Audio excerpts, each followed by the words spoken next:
Adam Curry, John C. Dvorak. It's Thursday, May 31st, 2018. This is your award-winning Gimmo Nation Media Assassination, episode 1038. This is No Agenda.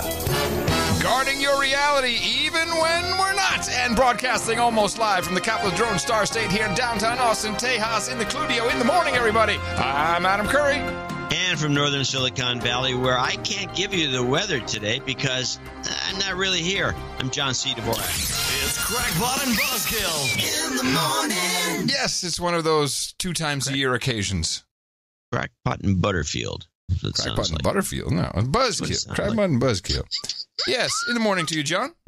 In the morning to you. In the morning to all the ships at sea and boots on the ground. Yes. Feet in the air, subs in the water. Yes, special edition of the No Agenda show today. As I have taken the keeper away for a little break, which she needed. Yes, and this is actually kind of momentous because we're dealing with probably the last clip show that Ramsey Kane will ever produce, because he's gone off to a new job that doesn't give him the free time he used to have to do stuff like this. And Ramsey has done, how many has he done for us? I think he's done 6. No, I thought it was closer to 10, but he's done a lot, for sure, a lot of them. Well, this is the last one, no matter how many. Yeah. And he does a great job. Nobody else has ever volunteered to do this. We'd have to do them ourselves. And what we do is usually fall back on interviews or some other thing.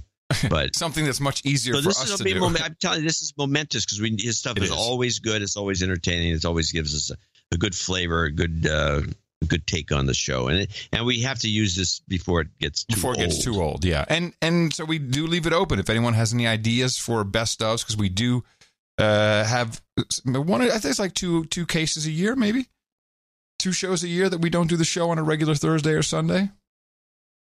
Maybe, I don't know, 4. No, it's not a lot. Not 4. We've done 3 one year. I'm sure. Yes, remember that? It was a great year. We got 3 whole days off. Jiminy Cricket, that was nice. It's actually not a complete day out because we're doing this. True. All right, so this is Ramsey Kane's final best of. It's been a couple weeks since I've heard it, so I do love listening to it with fresh ears. I hope you enjoy it as well.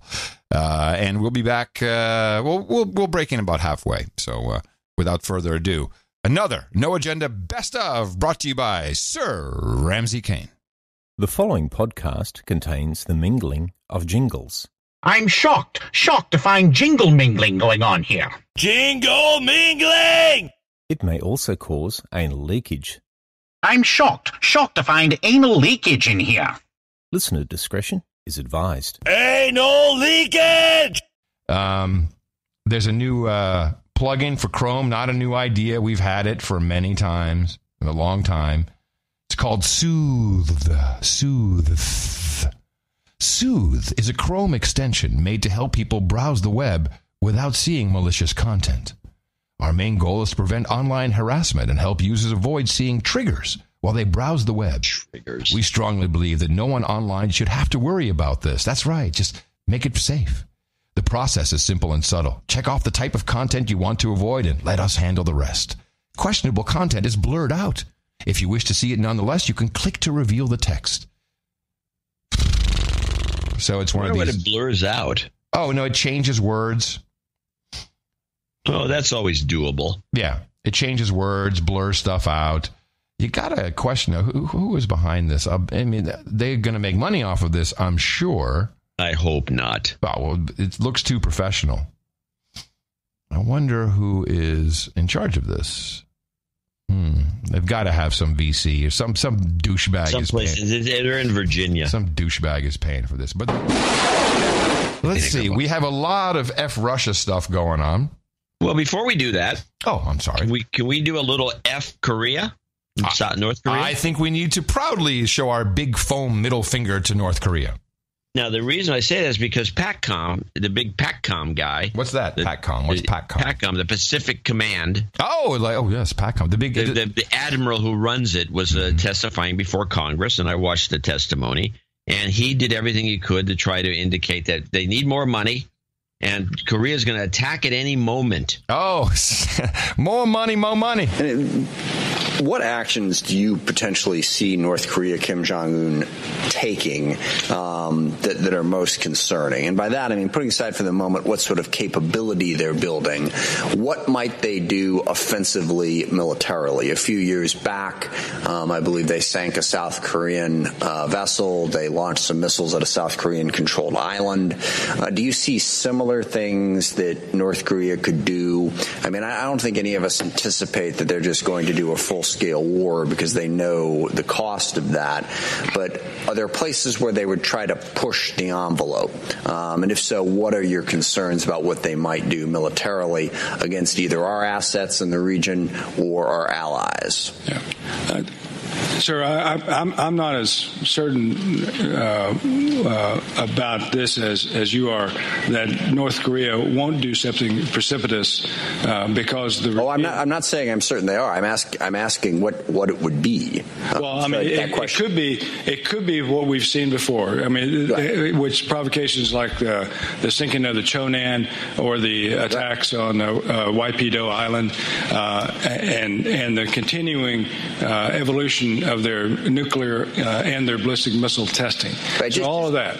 Just to be clear in the purpose of the question, I'm not at all certain that they're not going to do something. I am confident. Admiral, I'm not certain of anything at this point in my life. It's just the nature of the world. But I am reasonably confident that North Korea sees the threat of launching a full-on war against South Korea or Japan and the consequences of that. What I'm worried about is that they will do these sort of little small things thinking they can get away with it and be wrong. And I'm trying to get a greater clarity of what those small things are, which is why I cited those two previous examples.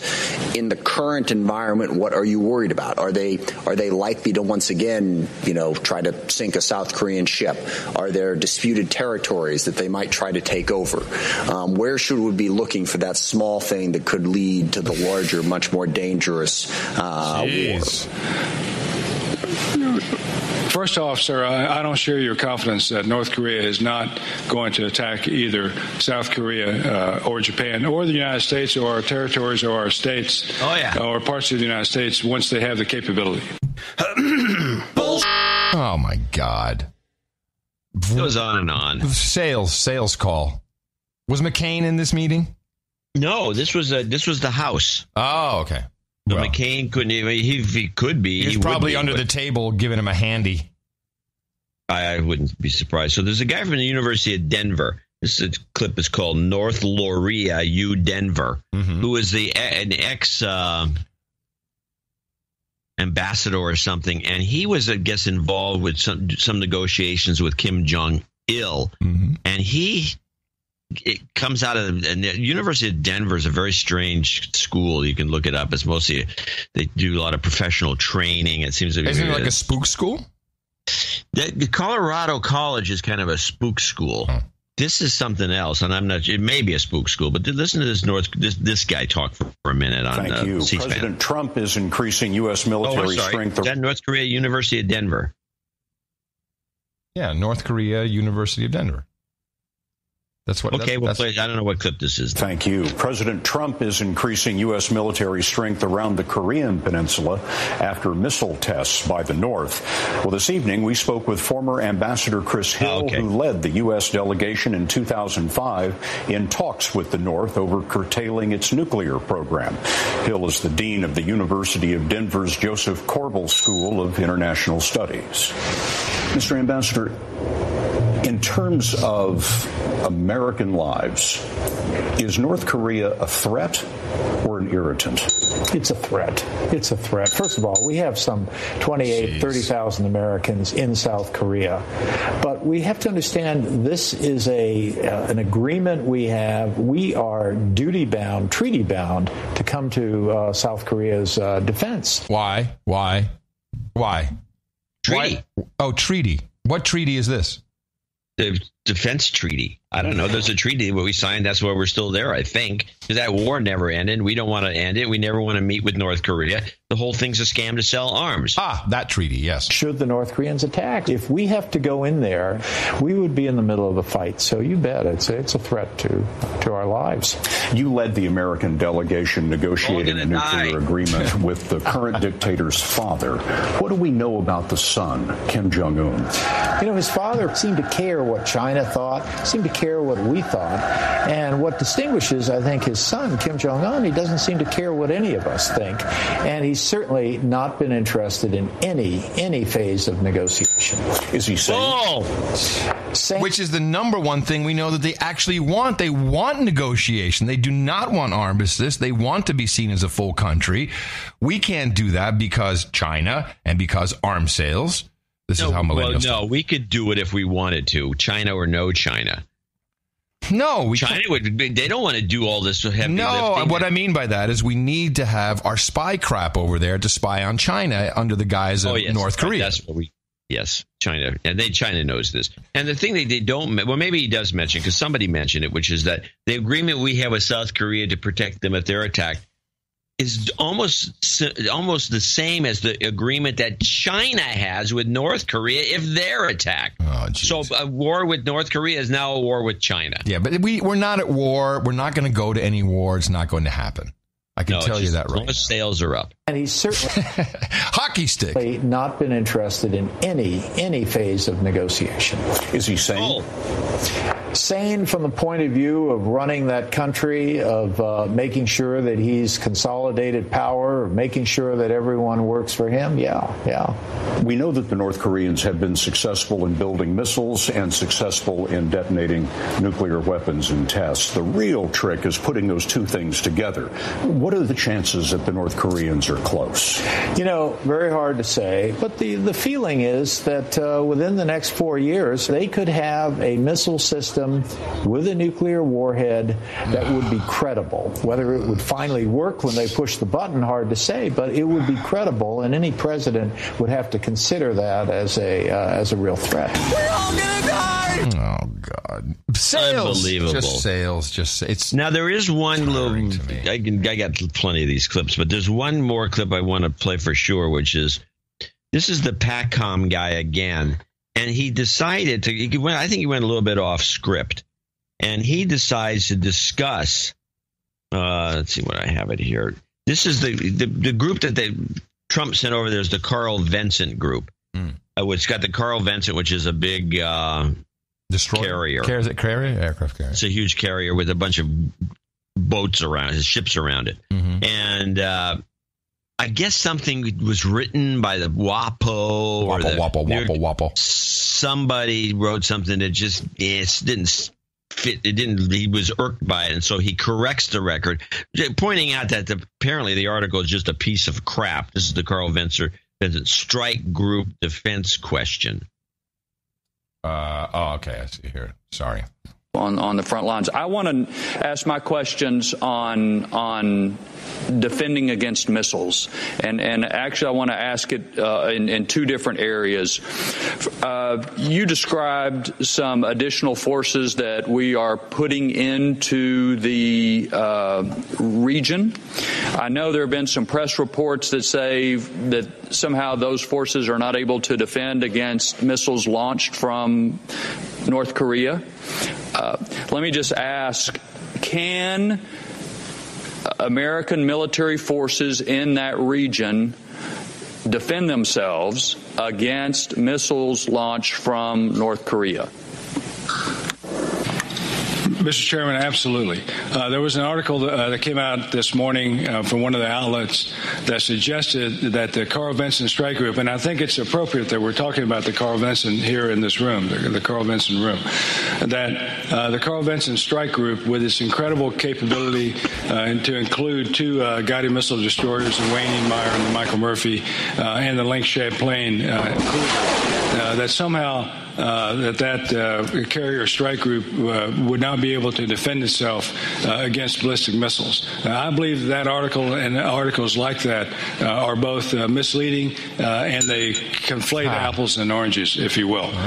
We have ballistic missile ships in the Sea of Japan, in the East Sea, that are capable of defending against ballistic missile attacks. Where is this coming from? Do these guys operate autonomously? Do they just say, has President Trump just said, do whatever you need to do? But I really want to know. I mean, I've never heard the rhetoric ratcheted up so much in the past couple years. Partially by him with the big armada. What is the end goal? Do we have a big sale? I mean, when is the big? Is there a the big sale's done? The sales of those of that crazy missile system that they put in. The THAAD. They have a bunch of the THAAD. They have a bunch of protests. There's a big stink going on in South Korea because they don't want this thing in there. Of course, they don't want that. But cost a fortune. But I mean, if the sale is done, what are they doing? Yes. Well, I think what's happened. I think they got dragged into Congress, and I don't know what the point of this is. I think that's why this guy's correcting the record on the defense capabilities of these. Okay. Well, let's hear the rest. North Korea does not have a ballistic missile anti-ship weapon. Well, but all we are told is be very afraid. They can strap a nuke onto it. They got this. Oh, they're going to kill us. They can't even hit a ship. They can't even hit a ship. Sea that are capable of defending against ballistic missile attacks. North Korea does not have a ballistic missile anti-ship weapon that would threaten the Carl Vinson Strike Group.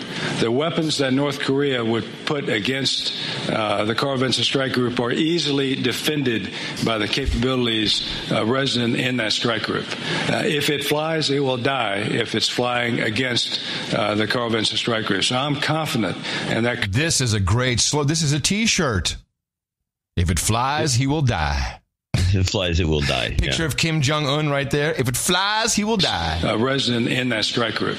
If it flies, it will die if it's flying against the Carl Vinson Strike Group. So I'm confident in that strike group's ability to not only defend itself, but to project power if that is the call that we receive from the President and the Secretary of Defense, sir.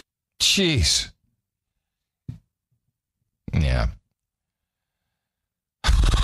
It's very. Well, if you send somebody over there and have a meeting, and the thing would be resolved. And meanwhile, we don't have a new leader in South Korea yet, do we? I think that's still unresolved. Well, no, I'm not saying in South Korea. I'm saying meet with Kim Jong Yum in North Korea, and the whole thing's over. Just give the thing is a huge tourist trap after that. I don't know why they won't do that. They just want to keep this up. They want to keep this bull crap going. Kim Jong Yum, Kim Jong Yum, Kim Jong Yum, Kim Jong Yum. Yeah, well, I find it very annoying. Well, here's a good example of how annoying it can get.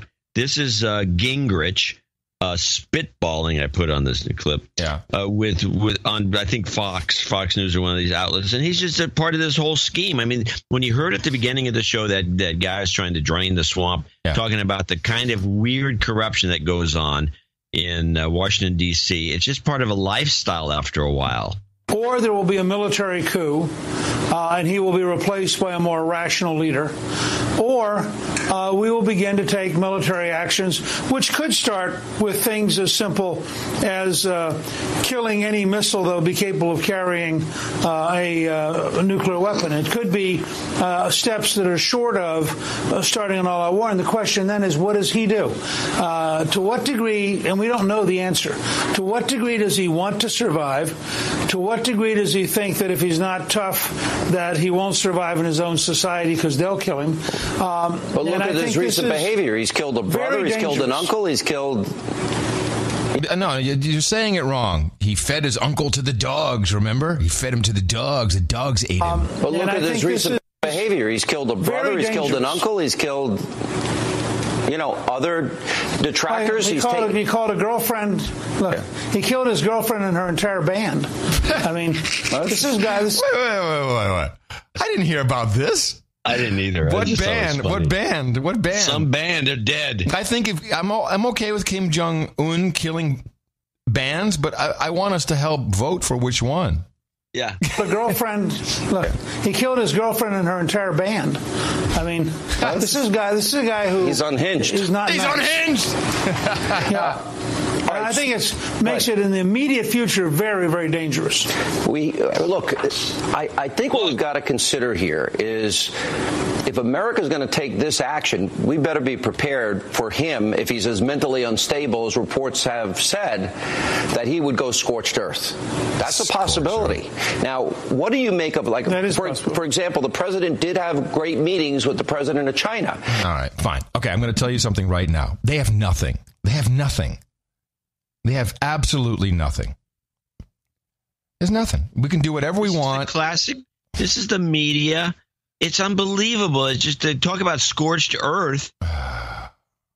They just make it up. Go on and on. It's just to excite the public. It's ridiculous. The fact of the matter is, this liberal will be all about socializing. Maxine. Hello?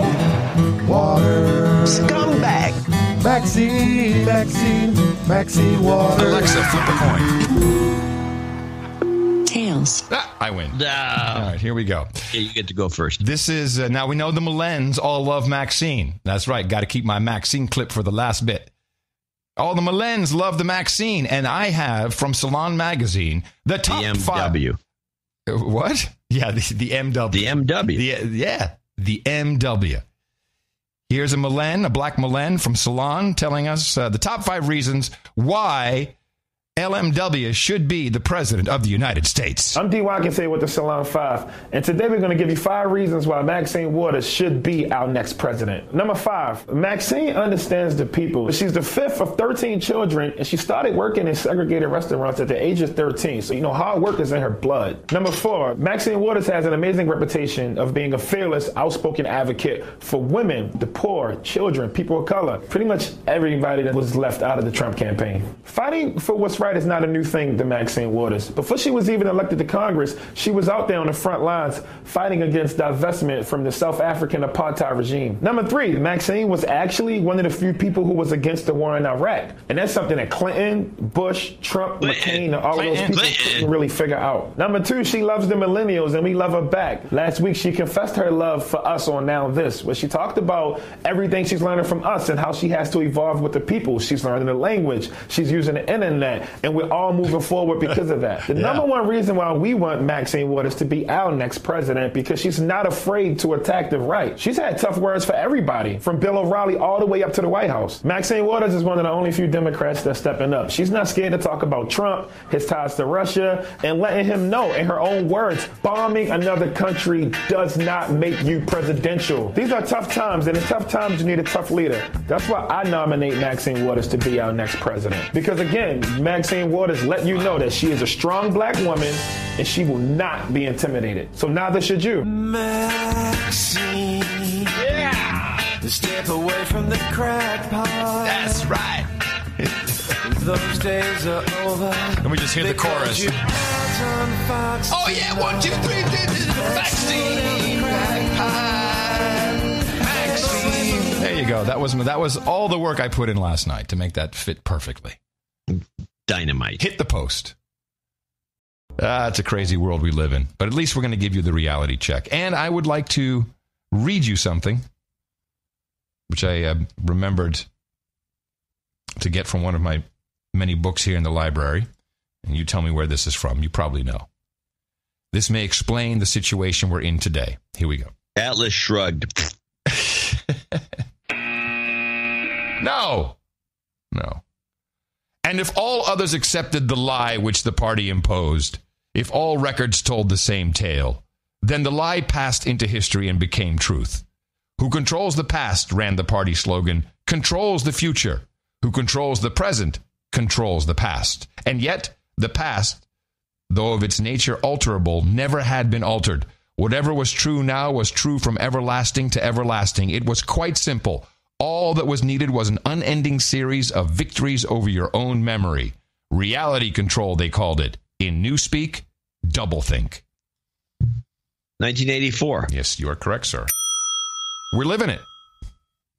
Living the dream. We're living the dream.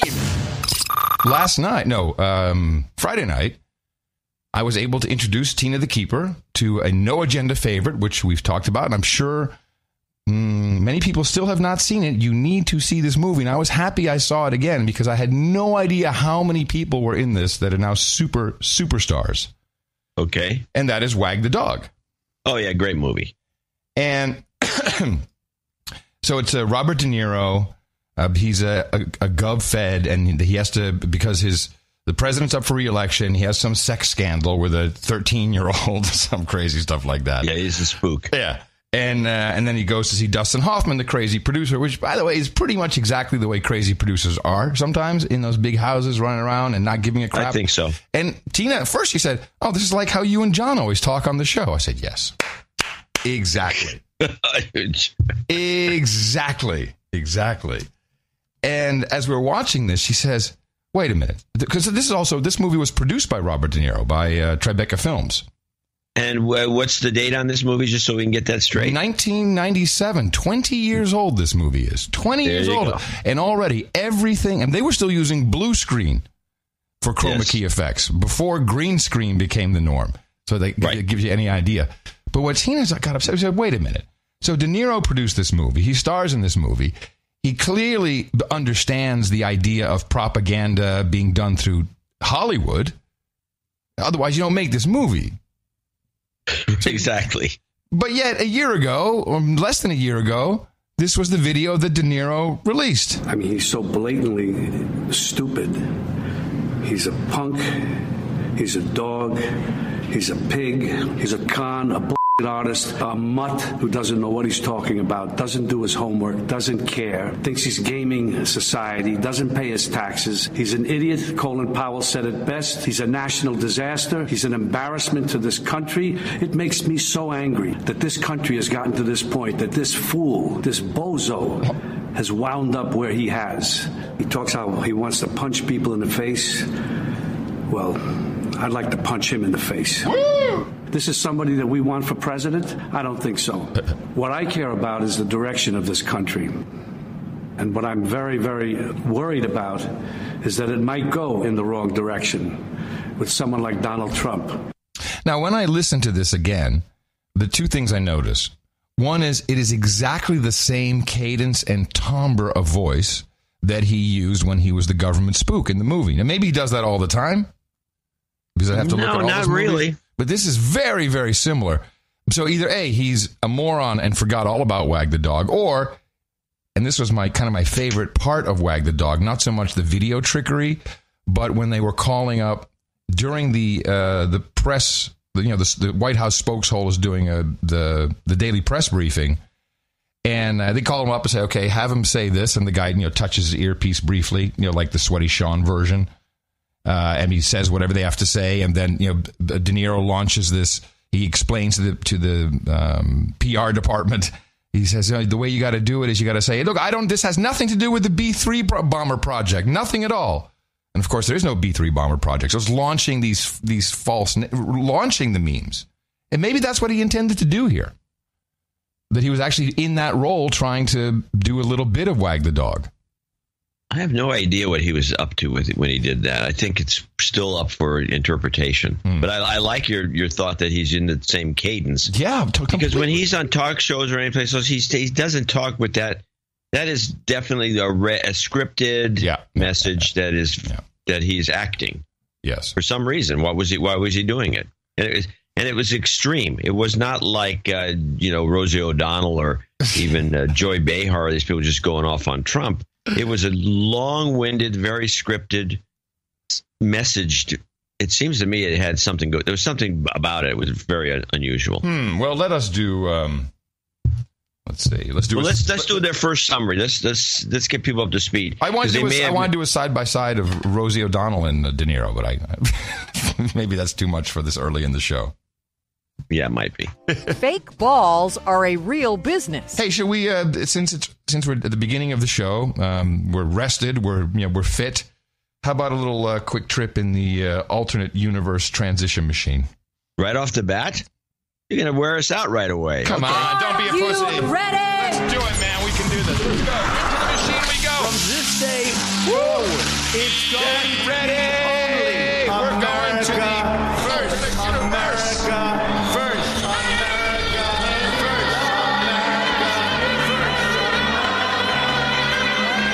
We choose you.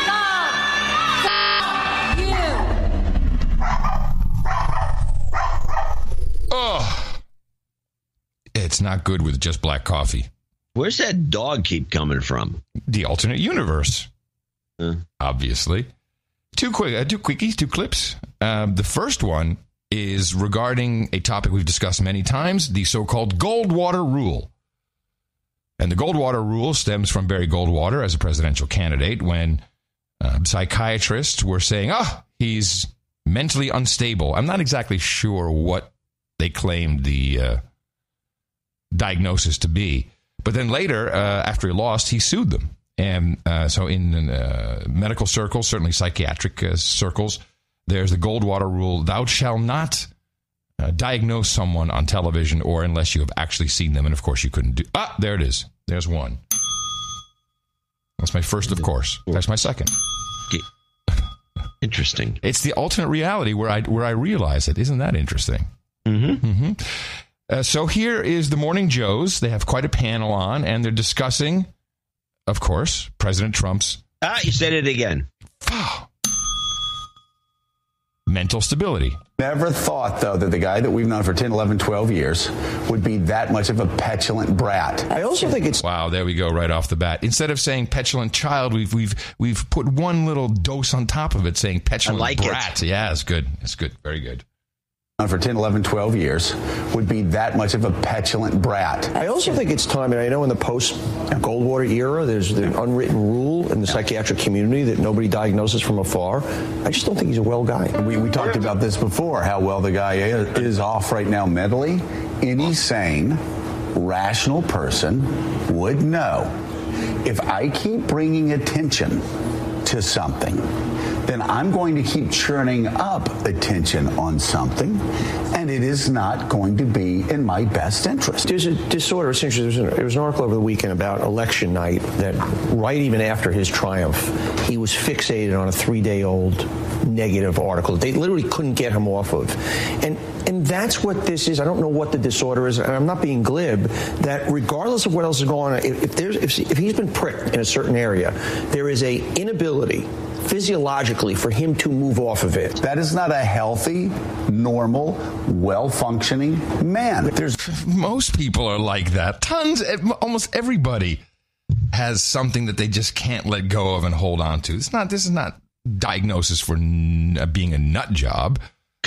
But I digress. Well-functioning man. There's no rational reason why he should be doing this. Hold on a second. Stop. Yeah. Here's your irony you just pointed out. These are the guys who are obsessed on something. Exactly. That's how the alternate universe functions. Move off of it. That is not a healthy... They can't move off of it. They can't move off of it. Oh, nailed it. Him to move off of it. That is not a healthy, normal, well-functioning man. There's no rational reason why he should be doing this every day. Even if you think he's a cynical, horrible human being, this hurts him. Right. But everything now points to certain disorders. My hair is not on fire, and I am not a clinician. And doctors don't. I'm not a doctor. What do those two things have in common? My hair is not on fire, and I'm not a doctor. Clinician. Not a Is it the same? Yeah, whatever. Every day, even if you think he's a cynical, this guy horrible is a psycho. Yes, he is. He should be doing this every day, even if you think he's a cynical, horrible human being. This hurts him. Right. But everything now points to certain disorders. My hair is not on fire, and I am not a clinician. And doctors don't diagnose. He's not well in many ways. If anybody was behaving this way, if a school teacher was behaving this way, if your friend was behaving this way, you'd be concerned. If any CEO behaved this way, they would have been fired by the board. Oh, are you kidding me? Oh, let me try a couple. By the way, let me try a couple. How about they said that? How about Ray Lane? Let's try him. How about anybody? How about any guy, any executive at Oracle? Steve Ballmer, who likes to scream at people. Insane nut job. Or Bill Gates, who has a number of disparaging remarks to make constantly to people. Or how about Steve Jobs? You're holding your phone wrong. Come on. Yeah, sure. Okay. That's not how it works. So these guys are clueless. Yeah, it almost doesn't. In fact, if a CEO doesn't act that way, you go, wow. Yeah, how about Jack Welch? How about some of the roughest, toughest guys in industry, captains of industry? Sure, they're like that. If a school teacher was behaving this way, if your friend was behaving this way, you'd be concerned. If any CEO behaved this way, they would have been fired by the board 60 days ago. Yeah. Did Hillary Clinton ever apologize for receiving the answers to the debate? Me? Just asking. Swear to God, this guy's tweeting right now. Our president, the leader of the free world, he's got his fingers on the button, and he's tweeting about Hillary. Are you kidding me? Hillary in the debate. Nobody cares. Nobody on the planet cares. There goes that hammer again. Hey, Mickey, there's one person. Mickey, you can say it. I can? What do you think he's prompting her to say? I have no idea. I don't watch this show. Oh, it's like the best start to my day. Apparently it is. You love this show. Wait for it. Nobody on the planet cares. There goes that hammer again. Hey, Mickey, there's one person. Mickey, you can say it. I can? The amendment thing. Oh, it's time for Article 25. Amendment 25th Amendment. 25th Amendment. Let's do it. And the psychiatrist is step. No, seriously, that there are people who need to really think about that. How long do they want this to last? She's still on the 25th Amendment, or Article 25. Talk about obsessing. Article 25, if she calls it, which is something different. Where did this alternate universe story come from? Came from the alternate universe. Now, we were talking about North Korea, or at least the morning Are we Joes still in were. the alternate universe? Don't you feel that? Have we taken the ride back? We're definitely in. Well, I know, but I don't know that you're changing the subject outside of the universe. No, I'm keeping it to North Korea. Okay, I got North Korea. Let me start with my alternate universe from The View, my other favorite start to the morning. He needs to be. Why doesn't everybody face it? He needs to be taken out of office. He needs to be impeached. He's a menace. You say Kim Jong-un, what do you call him? Kim Jong-un's crazy. So is he. Kim Jong-un. No, it's Kim Jong-young. Kim Jong-young. Hey, listen to that again. He said it's Kim Jong-young. He's a menace. You say Kim Jong-un, what do you call him? Kim Jong-un's crazy. So is he. But we talked about. So is he. Let's get real. Come on. We talked about the. He's nuts, and we're in the middle of it. Okay. Without further ado, even though we're in the alternate universe, I guess you could play this backwards. You get clip of the day for that. Baby. Oh, thank you so much. You are just too kind. Clip of the day. Kim Jong-un, Kim Jong-un, Kim Jong-un, Kim Jong-un. Kim Jong-young. Kim Jong-young. Do you have any Kim? I can't get it out of my head. I was clipping that yesterday, and I'm walking around going Kim Jong-young, Kim Jong-young. Every time you hear that, it's time to donate. Tell me about the sexuality. It's in your DNA. There's a new book coming out about President Obama. And there's a very interesting little nugget in here. This is, what is it called? This book is Rising Star, The Making of Barack Obama, written by historian David Garrow. He is a Pulitzer Prize winner. He wrote Bearing the Cross, a biography of Martin Luther King Jr. Of course, he's a regular contributor to the New York Times and Wappo, Wappo, Wappo, Wappo, Wappo, Wappo.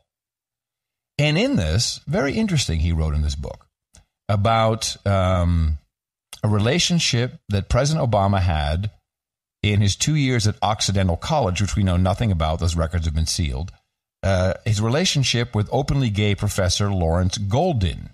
Yes, I know about this. I'll quote from the book. Golden made a huge impact on Barry Obama. Notice he's calling him Barry here. Why does no one call him Barry in real life? Why is it only now? Why don't we call him that when he was in office? Anyway. You're asking nobody. Yeah. Golden made a huge impact on Barry Obama, as he wrote in the book. Almost a quarter century later, asked about his understanding of gay issues, Obama enthusiastically said, quote, "My favorite professor my first year in college was one of the first openly gay people that I knew. He was a terrific guy with whom Obama developed, quote, a friendship beyond the classroom." 3 years later, Obama wrote something elusively to his first intimate girlfriend that he had thought about and considered gayness, but ultimately had decided that a same-sex relationship would be less challenging and demanding than developing one with the opposite sex. Again, this is all in the book. But there's no doubting that Golden gave 18-year-old Barry a vastly more positive and uplifting image of gay identity and self-confidence than he had known in Honolulu. There's an interview with this author about this particular, well, about a number of things, but about, did the president consider gayness and go back on it? Let me rephrase one of the conspiracies. Was there any time in Barack Obama's life that he experimented outside of the heterosexual lifestyle? I think anyone and everyone, no matter what their role in life, deserves a certain basic degree of privacy in that context. So that's not something that I speculate upon, either in the book or in speaking about him. Prior to Michelle Robinson, Barack had 3 major serious relationships. Alex, Genevieve, both of their names are already on the public record. And by the way, pretty big stripper names right there. Genevieve, please. But one should not look at those relationships as being more important in kind than his. The guy is trying to say yes. Exactly. Yeah, he blew the guy. Like I don't even have to fast forward the clip. Yeah, he blew the guy. But here's the problem. If Obama considered gayness, which is the quote from the book, I'm not making this word up, but he decided it would be a same-sex relationship would be less challenging, right. Does that now mean that I think that says it all. Well, how would he know it's less challenging unless he's how would he know it's less challenging unless he did it? I don't care about whether he did it or not. I do. Here's the issue. So apparently it is a choice. You're not born that way. It's a choice. The president made a choice. For the president, it definitely was. Yeah, but he is the leader of the of Dimension B, where everyone said you can't. If you're gay, you're gay. So you have no choice in the matter. But apparently, you do. Well, he did.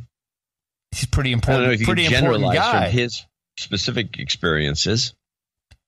I think you understand the point I'm making. I know what you're trying to make, and at this point, people try to make it, and I think it's a good point to make if you want to make it. I'm not a subscriber to either side of that argument. Oh, I'm not saying that's my belief. I'm just saying, you can't sit there and pontificate about how it's a choice. It's not a choice. You're born that way, and then you're making. And then a choice, you make a choice. Yeah, that's.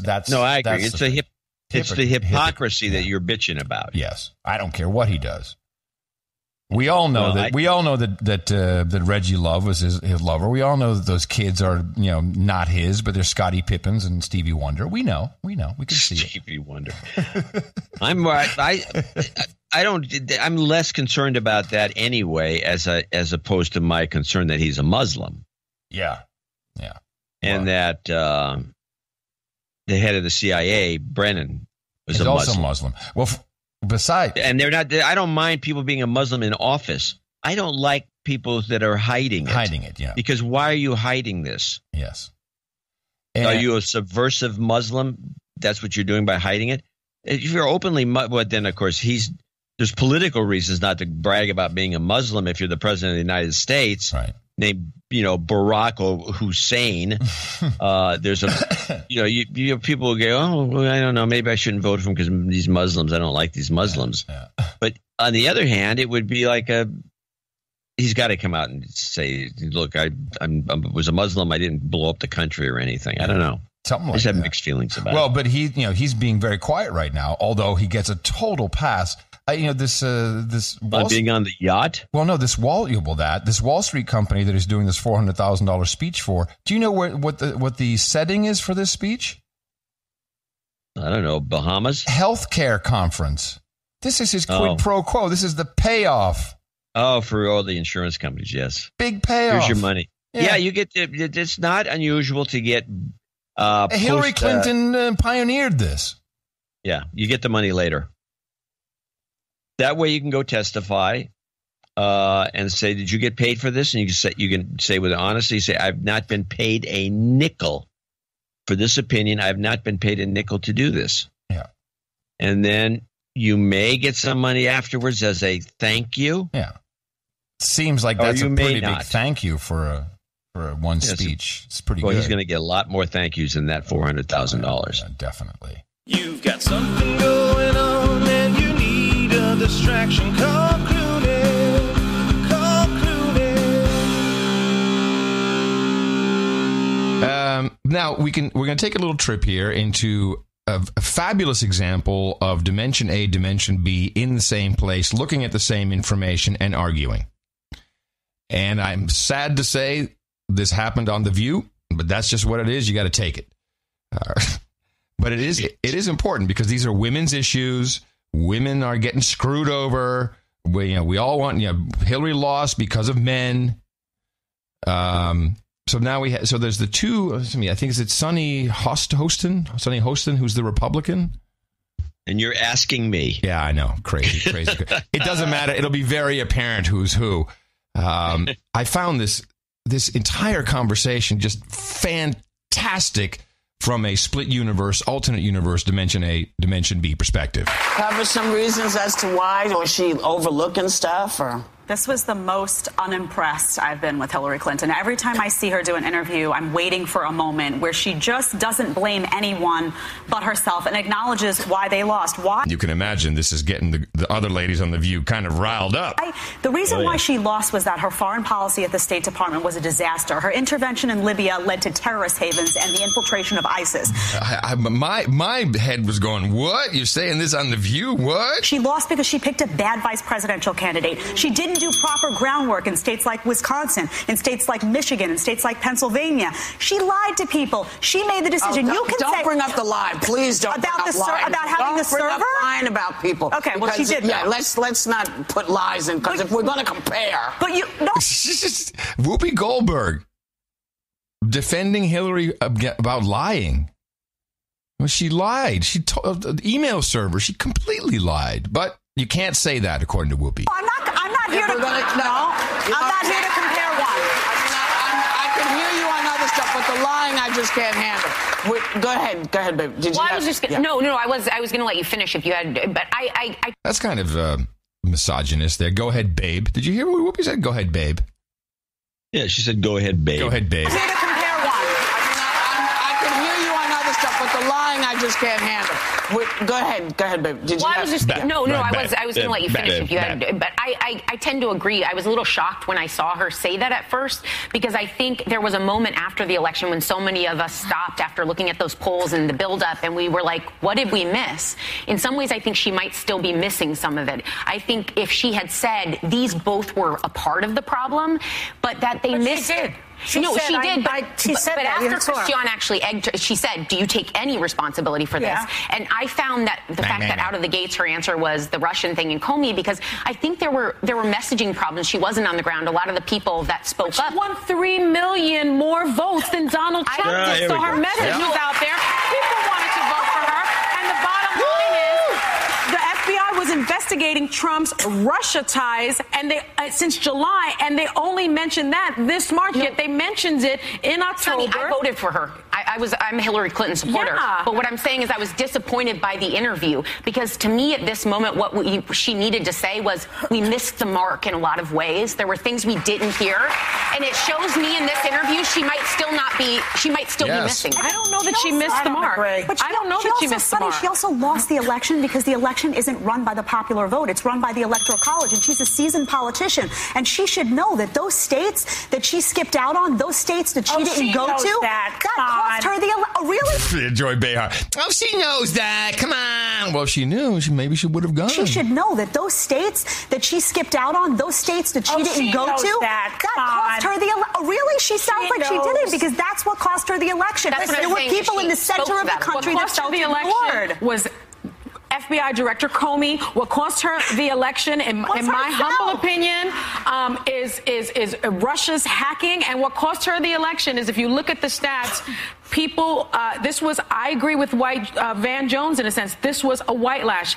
There have been studies. 20. So wait a minute. We're blaming it on men. We're blaming it on white people. Who voted the same white people who voted for Obama? She's going to make that point here, actually. I agree with Van Jones in a sense. This was a white lash. There have been studies. 20% of people voted because of racism. This is great. I need to see this study. So people said, racism. I can't vote for her because she's white, unlike the other guy.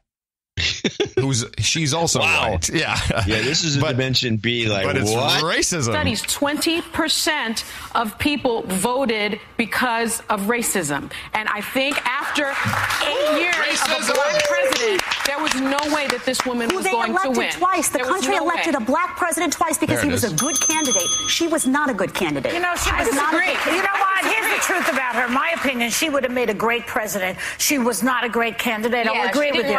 But she would have been a great president. He was an interesting candidate and a lousy president. He had a clear message. You know what? Let's face it. Putin wanted to make America great again. Let's tell the truth. She was the most qualified candidate for president that we've ever had. Oh, really? That old bromide. Yeah. She was more qualified than Dwight D. Eisenhower. And her head is gone. Ooh, there's a good spot to break. Let's stop this right now and discuss this has been very funny, as usual, very well produced. It amazes me how much work he does on these things, or did. I've tried to do these things. It's extremely difficult. You work for hours and hours, and you end up it's almost like video editing, where you spend 10 hours to get 1 hour. Also, I get pretty sick of us when doing it. I mean, I already talk to you all the time. Now, I got to do this damn best of. Yeah. Well, we have to mention that the people who wanted or that donated for this show will be mentioned on the Sunday show, which is coming up in a couple of days. Yeah. And we're still on the 38-37 voting kick. So we have the full tally on Sunday's program. Yeah, so if you have 38 cents to a donation, that means you like the show, and 37 cents you think the show should be taken off the air. And we're past our usefulness. Past our prime. We're over the hill. No, we're past our prime for sure. I don't know about any of the other stuff. We're no longer the men we used to be. So go to, and either if you don't get the newsletter, go to Dvorak.org/NA, Dvorak.org/NA, and take a look at the donation options there. And then on some of the more open ones, you can change the amounts to add the 38 or 37. Yeah, and you'll send out a newsletter as well to remind everybody. Yeah. Okay. It is show day, so keep your eyes peeled and keep sending us information. The work doesn't actually stop just because we don't have a live show, so whatever you've got, send it off to us. We appreciate that. And as John said, we'll be thanking everybody who did send in donations for this show on Sunday's show. Go to Dvorak.org/NA. Dvorak.org/NA. Now back to the second half of Ramsey Kane's Best of No Agenda. Chemtrails. Tavis Smiley over there on the PBS, he had the Reiners on, both Rob and Carl. It's a double trouble, 2 barrels. And you want to hear some Dimension B? Oh yeah. That's all Dimension B. So what do you make of the art of the deal that he did last week on healthcare? Beautiful, huh? Smooth as glass. Just worked out perfectly, didn't it? He's working very hard now to take away everything from poor people. Oh, yeah. So that rich people can get a tax break. Yeah. That's very good. This is the most scary time in our country in terms of leadership. We have a person who is clearly mentally unstable, who has no understanding of government or policy, has no desire to know about it, is an egomaniac, and is a pathological liar. Oh, bingo, boom, shakalaka. I mean, it's really scary to what's happening in this country. To go from having the smartest president we've had since way back to this guy is like it's crazy. It is crazy. It's nuts. I mean, I feel so sorry for Obama. I can't believe how he must feel today. But the minute they start, putting somebody like Judge Gorsuch, I'm not saying he's not qualified. I'm not saying he's not a great jurist or whatever. I don't agree with him on a lot of things. Whenever someone says that, and I hear this a lot, well, I don't agree with him on a lot of things, I tend to say, like what? Like what? But that's not right, that a president should have that right. That's exactly it. By the way, Smiley should have done that right there. Should have done that right there, yeah. She said, what don't you agree with him on? Yeah, well, a lot of things. Call him out. A lot of things. A great jurist or whatever. I don't agree with him on a lot of things. But that's not right. He even left a breath pause. Smiley could have come in easily. Right. Could have come in very easily. The president should have that right, who could be illegitimate and also could be have done things that are illegal. And that on top of a Congress who wouldn't give the last guy a hearing. Well, that's a whole other conversation. That's another conversation altogether. Yeah. And that, to me, is all about, I hate to say it, it's all about Obama not wanting to give him anything. And we were talking about this before we came on the air. This is like... which means it wasn't supposed to be on the air, but okay. Before we came on the air. This is like all of these feelings that have been submerged for such a long time in this country have been unleashed in terms of racism. And all of the feelings that they had about not feeling Obama was legitimate because he wasn't born, he wasn't born in America. All of that is about delegitimizing an African-American person and everything that's followed from that. We're not going to let him have anything. We're not going to let him have. We won't let him have. He's not a legitimate president, and so that's what they've done. And unfortunately, they're continuing. And how come that wasn't resolved when Romney ran? Yeah, Romney was white. Yeah. Well, he wasn't a racist. I'm sorry, racist. We wouldn't say that anymore. He wasn't racist. Only Trump is racist. Well, you know that. Don't pretend you don't. Yeah, I'm sorry I missed that. No, I'm sorry. Glad I missed it. Yeah, you should be glad. Smiley has put himself in a kind of a bind because he can't really be anything other than anti-Trump. He has to be on board, yeah. Yeah, because he's a Hollywood celebrity, pretty much. I had to go do Larry King. Because he's just a hard-line Democrat from the get-go. Yes. Is Roosevelt running for a fifth term? Vote him in. Red 33. Blitz. We were talking about crowdfunding. I think there could be a new segment on the show, which I'd like to kick off today with an example. And if we get a jingle and people dig it, then we can turn it into a segment. I've noticed, and of course, a lot of this has to do with my work within the noagendasocial.com, the Mastodon open source federated social network of gooiness. Open sore, yeah. I am seeing so many of, and I'll just call them all of these people who do this are social justice warriors. I bump into them because I am being accused of being a consistent abuser of other people, and our domain there is being blocked by some federated instances because they feel that I'm an abuser, and I haven't even been on the thing for like 3 days. What have you done? I don't know, but they said admin is abusive, so they block the whole. What have you done? Nothing. I don't know what they're talking about. No one's asked me. I've never seen these people on the network before, but I see screenshots of them talking about me as I'm a consistent abuser. It's not true. I've done nothing. So all of these social justice warriors who go complaining to their administrators to block noagendasocial.com have crowdfunding little GoFundMes or... they got little things just to put up a server? No, not for servers. for their lives, John. This is where I want. This is not so much about the Mastodon social network. This is about these social justice warriors on the system, and we get a unique look into their lives, as all of them in their little profile bio have a. You're talking about people that are looking for some extra cash through GoFundMe and. Yeah, not for some extra cash, John. They are looking. This is their lifestyle. Tincup.com. This is their lifestyle. Let me give you an example. Okay. This is from Dell's Doodles, and she's one of these people who has called me a serial abuser, and I just felt, well, look, she has a GoFundMe campaign. Let's see what it says. Jacko. Have you called her out? No, I haven't. Abuse? You got to get some examples of this abuse if they're going to accuse you of this. I'm going to. But I said, me asking here, apparently, me asking what is going on is considered abuse. Oh? Yes. I said, well, what's going on? And I'm not aware. Oh, and then they block me. And then I go to another, I log in somewhere else and say, hey, you blocked me, but I want to know what the abuse is. And they block me again. And now that's being called the abuse. But this happened 3 weeks ago. I mean, I don't know why. Anyway, so all of these kids have little crowdfunding things. So here is one of these millennial. I'm assuming her gender. Jacko quit work last August when we had an advanced royalty payment through from my book, which gave us enough money to live off of for 5 months.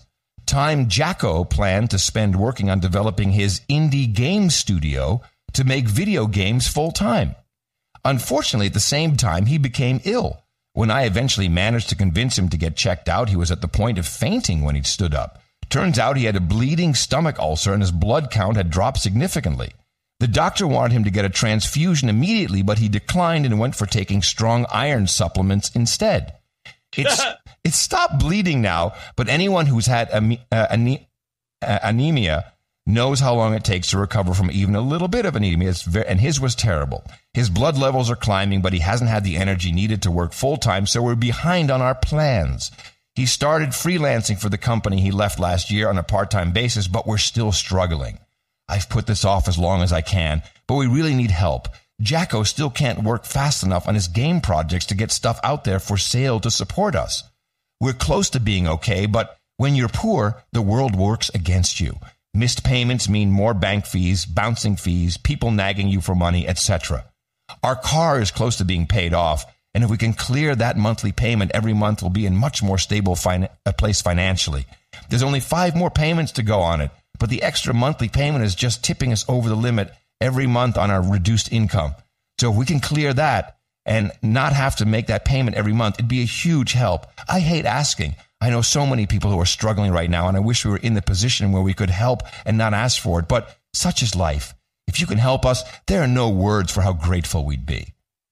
So these losers think that their future is in indie game companies and writing haikus on Patreon.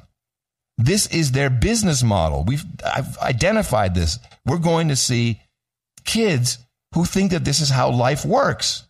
Well, just ask for help. Well, first of all, I'm going to excoriate you for being so mean. I can see why they don't like you. Because maybe this is the new business model. Maybe this is the future. You don't know that. I do. This is what I'm identifying. They're creating this future of loserdom. They will have no life, no future. Indie game company, haiku writer. Are you kidding me? He can't get his indie game company off the ground. How about get something as a job, a real job? It's way beneath them. Where are they located, first of all? These two, doesn't say here. I don't know. That makes a huge difference. And how do we know that any of this is true? Is it possible that you could become a fictitious character doing this? Of course you could. But I don't think so. I think, you saw the picture. The kids in the UT, they don't even put up Patreons anymore. Just put signs in the window saying, we're broke. Here, give us money to our PayPal. And they have the PayPal address, and they put it on their window. Yes. I keep forgetting to put that in the newsletter, but I got to put that in. Yeah. Yes. Why cut out the middleman? I don't know. So we made a huge mistake. We are guilty of huge cultural appropriation. I feel extremely bad about it. You probably feel worse about it than I do. We appropriated Mexican culture by celebrating Cinco de Mayo with money, no less. I mean, this is what is Cinco de Mayo? Why did the Mexicans celebrate it? Cinco de Mayo was the Battle of Puebla, which is the first time the Mexican army beat back the French army, which was planted in Mexico to take over the southern parts of the United States, if you want to really look at it from an old conspiracy. Mm-hmm. The British were going to get the top half of the United States, and the British and the French were going to get the bottom half of the United States, which they used to own, had big pieces of.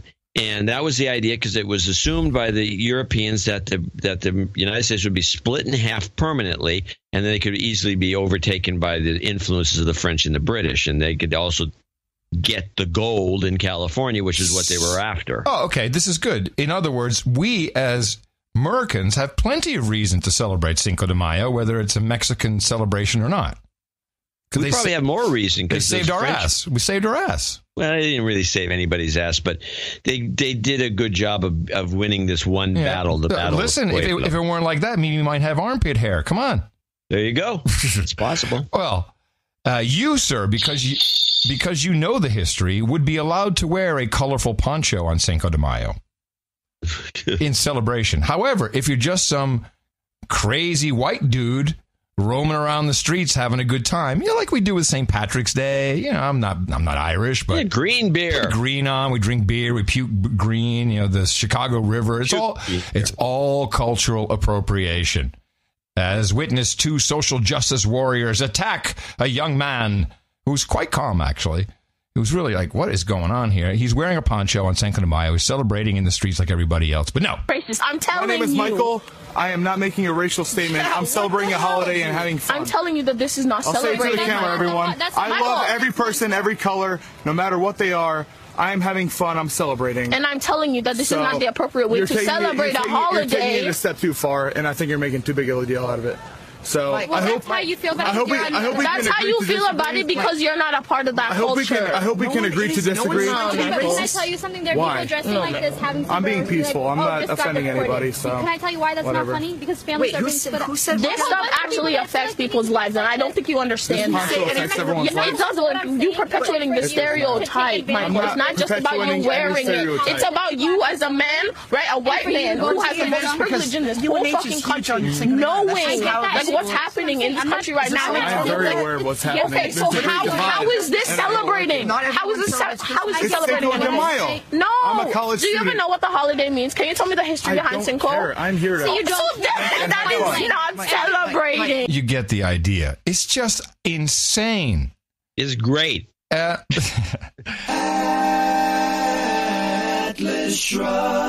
Ayn Rand. But it's spreading, John. It is spreading. It is very bad. It is not just America. I'm not sure about the laws in Scandinavia for suing for distress and damages. My guess is it's probably ensconced and shrined somewhere. We have a big brouhaha at the university up there in Scandinavia, where the president of the university is saying, I'm not going to use your stupid-ass pronouns. For a minute, I thought you had become provost or something.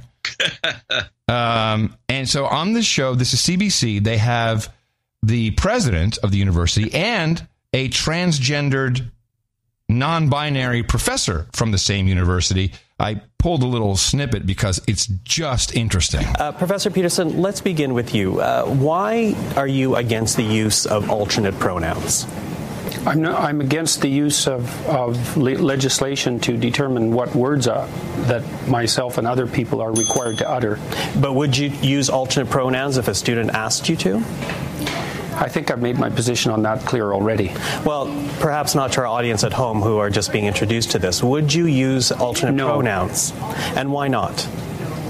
Because I don't believe that other people have the right to determine what language I use, especially when it's backed by punitive legislation. And when the words that are being required are the constructions, they're artificial constructions of people I regard as radical ideologues whose viewpoint I do not share. Well, we have a graphic to show our audience at home, just some of the pronouns. Bring up the graphic! Being used or asked to be used as alternates. Among them you see here Z or Zim, Z or here, Z or Zir. Also, hey. Who can keep up with this? I like hey. Hey. Well, I think he misread it, but he said, listen to it. Here, Z or Zir. Also, hey, or A, rather. A. I thought hey. I like that. Hey. Hey. And per. So just some of the alternate pronouns there. Professor Pete, when you hear... Notice alternate pronouns. It's already Z or Zir. Also, hey. Or A, rather, and per. So just some of the alternate pronouns there. Professor Pete, when you hear Professor Peterson saying that this is oppressive, how do you respond to that? The Peterson drama has done real harm to real people on campus. He's made it harder to be transgender or non-binary. Really? I know this from personal experience. I'm non-binary and transgender, and I know how it's felt to be on the U of T campus for the last month. And I also know from... How does it make it harder? Well, because apparently it's quite a burden. Hold on a second. That one guy won't say G or Z or hey or whatever these other words are. Yes. And so now it makes it more difficult for that person to become what he or she is. Support my Patreon. Yes. How does it make it more difficult for them? Because it's triggering. It is emotional distress. I don't want to hear an answer. From personal experience, I'm non-binary and transgender, and I know how it's felt to be on the U of T campus for the last month. And I also know from private communications with other affected people. In New Zealand, where I grew up, academics have a statutory role enshrined in the Education Act to be a critic and conscience of society. So I think that's an idea worth exporting to Canada. So I'd like to give Peterson about a B+ for his critic role recently and an F for the conscience part. A student once said to me when I finally obtained tenure, now, Professor, now that you have obtained superpowers, you must agree to use them for good, for peace and justice. So I invite Peterson to start doing more of that. Well, Professor Peterson, those... superpowers? I mean, is this guy high? You only get superpowers if you have Tourette's, my friend, not if you're transgendered non-binary. Obtain superpowers, you must agree to use them for good, for peace and justice. So I invite Peterson to start doing more of that. Well, Professor Peterson, those who are asking for this alternate use of alternate pronouns, they are saying it boils down to respecting their human rights. How do you respond to that? I don't think it boils down to respecting their human rights. I think that it's an imposition on freedom of speech that's being implemented at a legislative level. I also think that if there was a naturally evolving solution to the linguistic problem that's being posed by a small fraction of the transgender community, that people would have already adopted it. We've never had a situation in the usage of English before that required legislation to produce a transformation in the manner in which people spoke. Has a very dangerous precedent. So it's one thing to tell people what they can't say. So, for example, we have legislation making it illegal to do such things as deny the Holocaust. It's a completely different thing to demand that people use certain words when they're formulating their own ideas. This is... Wait, are you telling me Canada's going to put some legislation through that requires you to say G, or you have to ask somebody what their pronoun is by law? That is the idea. So you say the right pronoun instead of, making the mistake of seeing some guy with a long beard and hair and calling him a he when it should be called something else? Is that what you're saying to me? That is the idea, yes. Great. Yeah, that's the idea. And an observation. The social justice warrior only comes in female form. Then yes, I'm assuming a lot of stuff. I have yet to see a transgendered woman, female to male, who is a social justice warrior. The other way around, everybody is feminine who is a social justice warrior. And so now we're down to a war on men. If you're not sensitive, the feminization of the Western male. Yes. Yeah. And that makes it easier for the And I understand. I understand the takeover. I understand that women have feel that they've gotten a raw deal. I would like to point out, though, that if you say this started maybe with the suffragette movement in America, I only learned recently that the suffragette movement worked this way. The only people who could vote at the time were landowners. So there were a lot of men who could not vote either at the time. That's not the way the story's told anymore. And the suffragettes came in and they said, we don't care if we own land or not. Women should be allowed to vote. And they got their wish. But it was not because women weren't allowed. It was people who had no land ownership were allowed to vote. Did you know that part of the story? You know, if I did, I forgot it. I'm going to have to go back and revisit. So those are the original social justice warriors. And it's a very, very powerful movement. Women hold power. In general, women, I think, hold power. Power. But it will continue until I think we're all going to wake up one day, and I hope you get your wish, because you're going to see it's not going to turn out exactly the way you thought it would. No flirting in the workplace. You will have no flirting in the workplace. But it has There'll be no flirting at all. But it's come to the point where, not on this program, but in real life, I feel caged. Is this real life? Yeah, I don't feel caged here. This is a safe space. Oh, it's because the only reason it's a safe space and you don't feel caged, there's only one reason, and one reason only, is because our support is direct. Yes. Support our Patreon. If we were working for a bigger organization, I said this before, I say it too often. I probably beaten it to death. Yeah. Which is that we had been fired over and over, probably from this show today, at least twice. Yeah. And especially becoming a hate show. We lost our advertisers, be gone. There's one final clip I have here, which I love this a lot. And again, a video that needs to be seen to see the hurt in this woman's face. Hurt and, just hurt that she is partially being blamed for this loss. And she was blamed in an op-ed in the New York Times. And actually, she's become the Xerox of the problem. The New York Times editorial pretty much said, the smug liberal media was a big part of the problem, and specifically named it the Samantha Bee problem, which must hurt her to no end. Yes, I would think so, because she takes this very seriously. So she had a comic, she takes it very seriously. If she was. She's very butthurt by this. Did you? I didn't. So flattering. I didn't know that there was a Samantha Bee problem, but let me read part of it to you. The Democratic Party's problem in the age of Trump. The laughing. I know this because I've been in the same situation where, you're getting blamed for something and it's kind of your fault, and you just laugh it off. Isn't really Jimmy Fallon, who you had criticized and others had criticized for being too soft on Trump. Its problem is Samantha Bee, not Bee alone, of course, but the entire phenomenon that she embodies, the rapid colonization of new cultural territory by an ascendant social liberalism. First, what's your response? And second of all, how does it feel to be, the face of the problem? Oh, brother, good catch. Yeah, she really is sad about this. That's great. Liberalism. First, what's your response? And second of all, how does it feel to be, the face of the problem? Hillary hates me. You can stop for a second.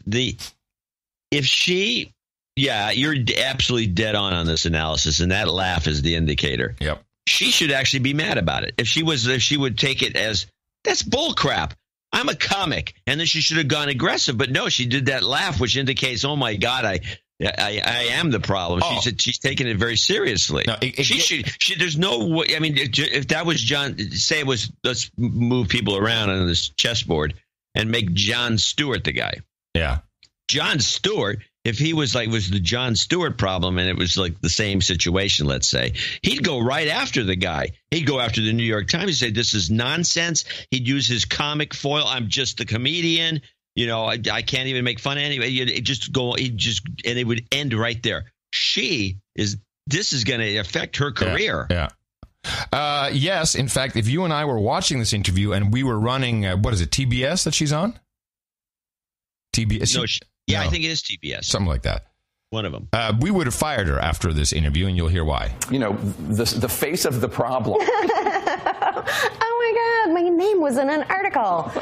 It's me. It's not racism. It's just me. No, you know what? I'll wait for all that evidence to roll in, and then I'll make up my mind after that. Oh, because it's clearly unproven. This is just the New York Times. Oh, wait a minute, that's my Bible. I don't. A brain freeze. So just because there was no backup, it was just his... it's one person's opinion.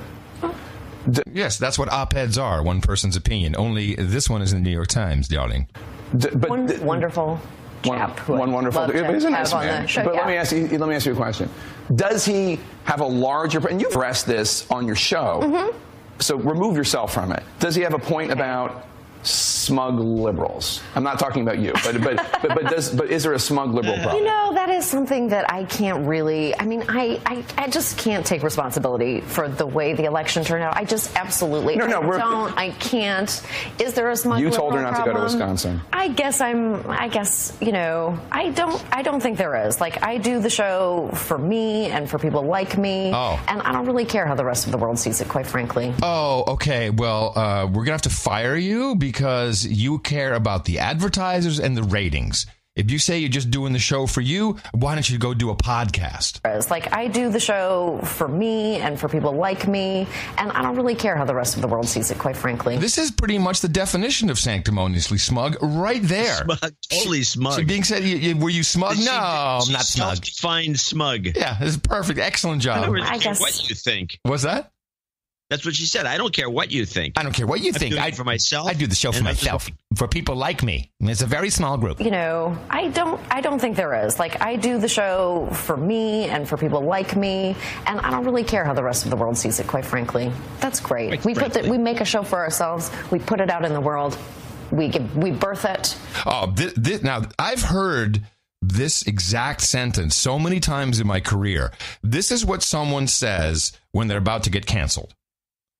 We birth it. We put it out there for the universe to see. Yeah, what you're saying is you think you have an outstanding product that no one wants to watch. We birth it. Have you not heard this? This is something similar. Like, well, we're just I haven't heard it for a while. We're doing the best we can. We're putting it out there into the universe. Let everyone see how awesome we are. That's great. We make a show for ourselves. We put it out in the world. We birth it, and then the world receives it however they want to receive it. Welcome back to Friday. Now she goes into vocal fry. Yeah. She reminded me of... and this one time at band camp, I stuck a flute in my pussy. It reminds me a little bit of her, of the band camp girl. A little bit. Once there was a world full of sovereign states, till amygdalas expanded, a new order started. Wait. Oh no. The world began to war again, the middle class is poor again, while television sold the myths of climate conscious communists. From Arab Spring to caliphates to Mockingbird and Watergate, it all started with the Big Mig. Everybody found the fix when money entered politics. It all started with the Big Mig. We need some new memes that, yes. I think there's a desperate attempt, now that we saw the upgrade, which Scott Adams called the upgrade, then I gladly copied, from Hitler to incompetent. That was a good upgrade. I mean, you get that at American Airlines, you're happy.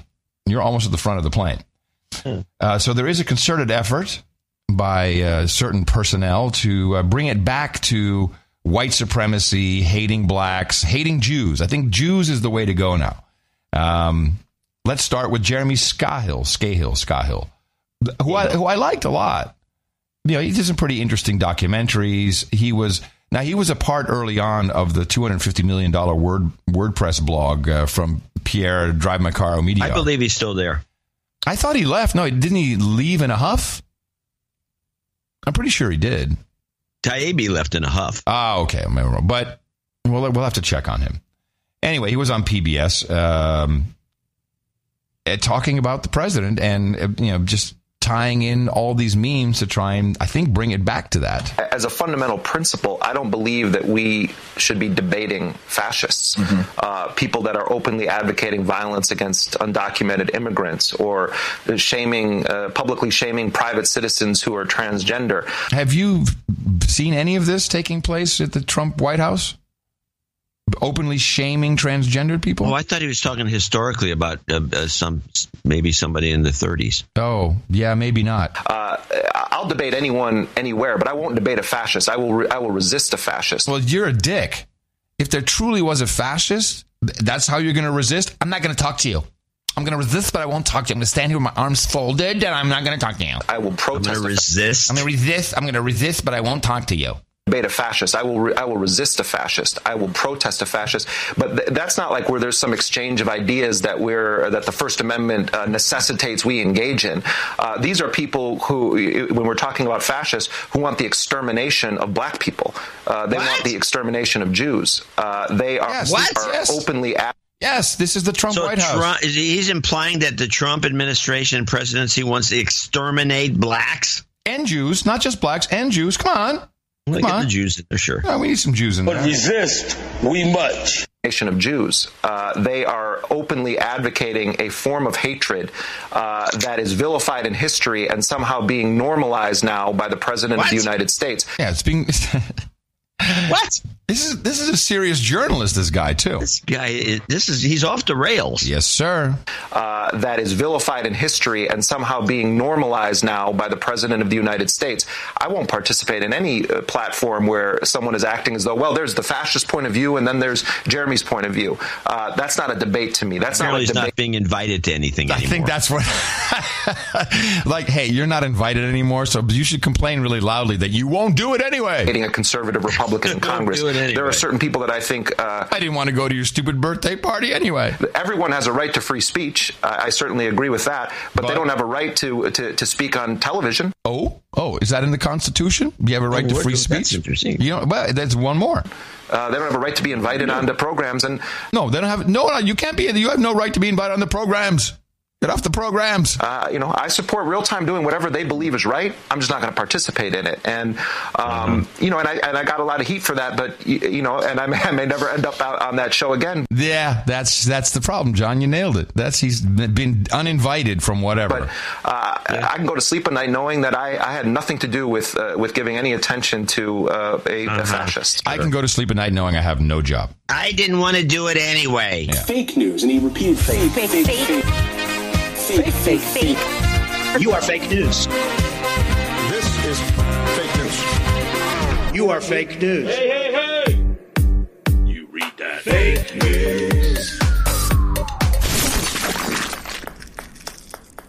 So here is the report, and there was a pool guy, although it might have been CNN who was doing a pool during the big celebration there in Pyongyang, and we're seeing all of these, what I deem to be mainly just empty metal tubes. I don't know what's in there. I don't know if this is a new sophisticated rocket. I have no idea. It looks like a bunch of sheet metal with rivets. Here's the report. We begin with breaking news from North Korea. A U.S. military official confirms North Korea attempted to launch a missile off its east coast Sunday morning local time, but the missile blew up almost immediately. The type of missile is still being assessed. The defiant misfire follows another show of force Saturday. Now, here they've just said something, and not even with a source. In which the Stop. Did you hear what she said? She said a defiant misfire. No, I didn't hear that. Damn. What is a defiant misfire? It means that the rocket did not want to do it. I'm not firing. We begin with breaking news from North Korea. A U.S. military official confirms North Korea attempted to launch a missile off its east coast Sunday morning local time, but the missile blew up almost immediately. The type of missile is still being assessed. The defiant misfire follows another... That is a very weird sentence. I agree with you. You could say the defiant missile... Because literally, the missile did not want to be fired, but the defiant misfire? Well, obviously, she's remixing things up. The defiant part is that they were told not to do anything, and they did something. Okay. And so that was the defiant part, but then it was a misfire. Yes. So she puts the two together, and you get this stupid phrase, defiant misfire, that means nothing. Yeah, you know what it is? This is the Easter crew. The Easter crew. Yeah, it's very We're hard. the only ones that work on Easter. Yes, it's very hard to get anything from corporate media during Easter or any other vacation because they're gone. Show of force Saturday in which the isolated communist nation put ballistic missiles on parade, including some we haven't seen before. More now from Ben Tracy inside the North Korean capital, Pyongyang. When it comes to military parades, North Korea certainly knows how to put on a show. I want to go. Blue-stepping soldiers, rolling tanks, and rocket launchers. It's an elaborate scene involving hundreds of thousands of people that would be the envy of any Super Bowl halftime show.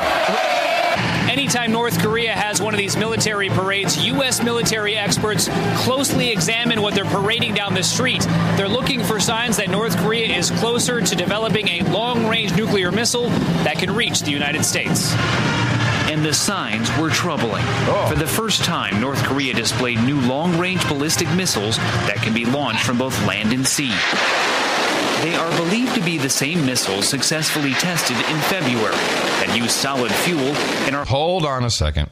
I just want to hear if that's the same sound effect of the missile that they were using for the Tomahawks. It sounds a lot like it. Let's just do a comparison here. That's annoying. Let's see. Tested in February that use solid fuel and are hard to detect. It's exactly the same, John. They're sweetening the audio. Listen. These guys, they never end. Here we go. They are believed to be the same missiles. God damn it. I want to get the fire. Here we go. Time, North Korea displayed new long-range ballistic missiles that can be launched from both land and sea. No, it's a little different. They are believed to be the same missiles successfully tested in February that use solid fuel and are hard to detect before launch. And South Korea's military believes these large missiles at the end of the parade are a new type of intercontinental ballistic missile the North did not previously possess. In a speech at the parade, a high-ranking North Korean official accused the Trump administration of threatening North Korea and said if attacked, they will respond with all-out war, including nuclear weapons. That confidence is shared by many here in Pyongyang. When you see all of the military troops and all of the weapons go by, what does that mean to you? He said, it made me feel North Korea is strong enough to defeat any enemy, even the United States. North Korea still says it wants peace and not war, but if it comes to war, they're ready to fight. Yeah. So unnamed sources. We have no video of this thing, just it rolling by. I've seen these big tubes before. Yeah, those tubes look like they could be made out of wood. I think they went to be logs. It's Lincoln logs. They could be. Who knows? And the guy says, "Oh, this is new. We've never seen this log before, and we're gonna use it on you." You know, this whole thing is just a show. I agree. But there's some good reporting. I got a couple of clips here. I got the North Korea. Which one do I got here? I've got Deutsche Welle, or you got... yeah, this use that. That's a good one. Okay, expert. Well, the situation on the Korean Peninsula is being described as a tinderbox. Gunter Knabo was a longtime DW correspondent in the region. He's been analyzing this conflict for decades. Thank you for being with us this evening. Pyongyang has threatened to strike back before. In your assessment, is it different this time? No, not really different. It's a normal kind of normal procedure that any action provokes or has a reaction from North Korea. And this time maybe the vocabulary is a little bit stricter or stronger. That's simply because also President Trump is using stronger words. Okay. He is a fan of strong language. But if the U.S. really resorted to a preemptive strike, what would that mean for the region? Well, any war means catastrophe. And in case President Trump would take some military action, first of all the, let's say, possibilities he has are limited in scope, because if it's real war, it would be catastrophe because the whole peninsula and the region would be in flames. So hopefully he does not take any military action. Or if he thinks he can have some, let's say, warning action, just like in Syria, that is also of big danger because he would draw in then China. That was the whole point. to draw in China. Yeah, but the problem is Seoul, Korea was like 10 feet from the border of North Korea. They couldn't get in there fast enough before the North Koreans just blow it to smithereens with an A-bomb. Now, here's the report that it was kind of interesting. This was CBS. I think yours was CBS too, but I think it was a different report. This is the North Korea 2017 1 and North Korea 2017 2. And the 2 is the one that's the most interesting of these two clips, because this is David Martin, who works out of the Pentagon. He's that older guy who looks like a if you're going to describe him, he'd look like not only a CIA guy, but a CIA supervisor. Who's looking for TPS reports. He's looking for TPS reports, but he always has, to me, when he comes on, I listen to him with it in mind that I'm listening to the official story. But let's play. You want to play? Let's play the first part. Let's play 1 first, and then we go to 2. Korea, a major holiday in the reclusive communist nation, the anniversary of the birth of founder Kim Il-sung. And there is concern around the world that his grandson, dictator Kim Jong-un, will use the occasion to flex his military muscle and conduct another nuclear test in defiance of the U.S. Ben Tracy's in the North Korean capital, Pyongyang. And there's your defiance word again. North Korea has already staged 4 ballistic missile tests this year, and despite warnings from the U.S. and China, North Korea's Vice Foreign Minister, Han Song-ryol, says his country will conduct another nuclear test, its 6th overall. Do you plan to conduct that test in the coming days? The nuclear test will take place at a time, at a place that the Supreme Leadership deems necessary. He accuses the Trump administration of provoking a military conflict by sending a Navy strike force to the Korean Peninsula and continuing U.S. military exercises in South Korea. Do you believe the United States wants to attack North Korea? If the U.S. comes up with a dangerous military option, then the first card is in our hands. We'll deal with it with our preemptive strike. This means war. So you're saying if you feel that North Korea is going to be attacked, you will use nuclear weapons? Of course. China, which is North Korea's main ally and trading partner, said today that there would be no winners in a war, and both sides should stop threatening each other. North Korea says they are ready for both war and peace, and their vice minister suddenly spoke English to make his point clear. Hope for the best, but prepared for the worst.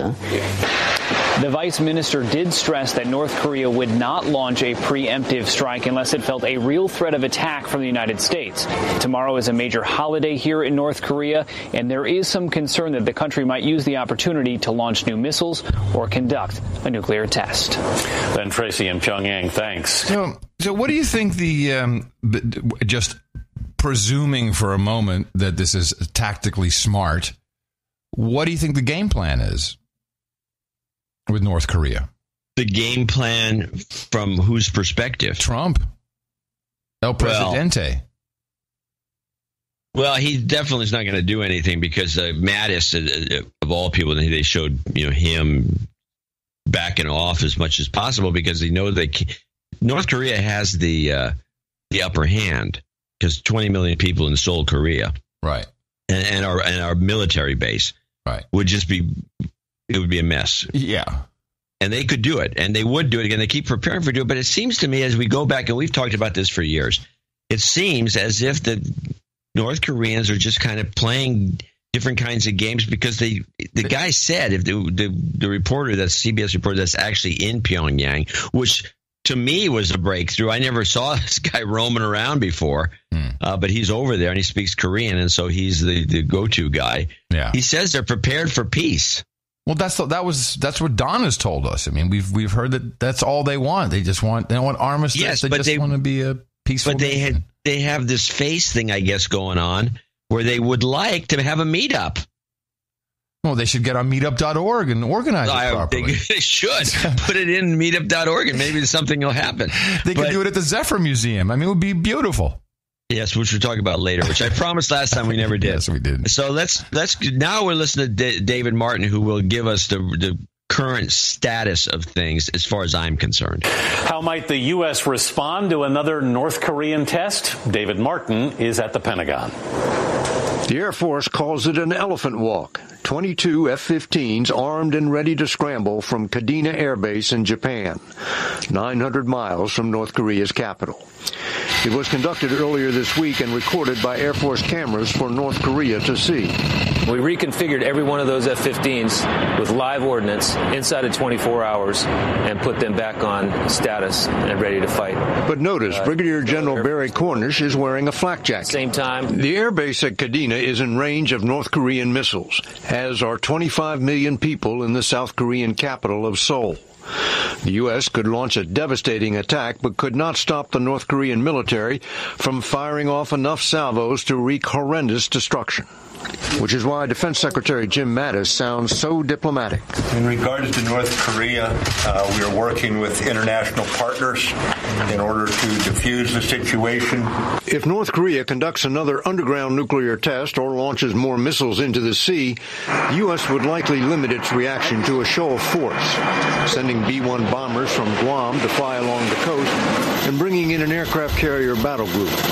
However, if North Korea were to launch an intercontinental ballistic missile toward the U.S., that might trigger a military response in the form of a cyber attack. Oh, yeah. For now, the Trump administration is counting on China to pressure North Korea into giving up its nuclear weapons program. But if that doesn't work, they will turn to military options. One officer told me, when this crowd says all options are on the table, they mean it. They really mean it. Anthony? David Martin at the Pentagon. Thanks, David. Yeah, and the many mainstream newspapers reported that North Korea and Iran now threatening to take out parts of the United States electric grid through a cyber attack or atmospheric nuclear blast. The Pentagon is taking steps to both protect the nation's communications and power lifeline. Again, can you give us some more money while we're at that? Well, the money is going to James Woolsey, former CIA director. I guess he's got a consulting group there. And now he's working with DARPA. Actually, DARPA has charged BAE Systems to, quote, map a system that can detect a cyber attack and gin up an alternative communications network for military and civilian use if the grid is fried. That's the literal text. But these guys they're reading too much science fiction. Yes. Yeah, the grid got fried, man.